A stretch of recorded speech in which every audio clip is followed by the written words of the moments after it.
The first step in obtaining a green card through employment is to have a job offer from a United States employer.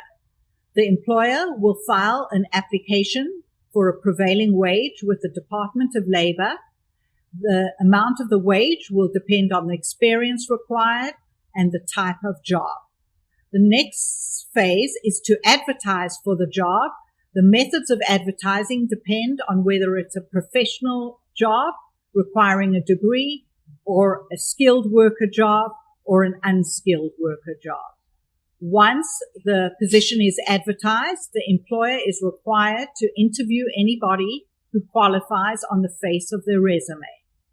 They then file a labor certification, which is known as PERM, or Permanent Labor Certification, with the Department of Labor to show that there were no qualified U.S. workers. Once the Department of Labor certifies the labor certification, the first stage of the green card, which is known as a petition for immigrant worker, or Form I-140, is filed with the Department of Labor. The final stage is often filed at the same time if a visa is available, and that depends on whether the employee is in the United States or outside the United States. If the employee is in the United States, they will file an adjustment of status application with United States Citizenship and Immigration Service. If the employee is outside the United States, they will file an application with the National Visa Center and will go for an interview at the consulate in the country where they live. It is very important to document all these steps in case there is an audit of the file.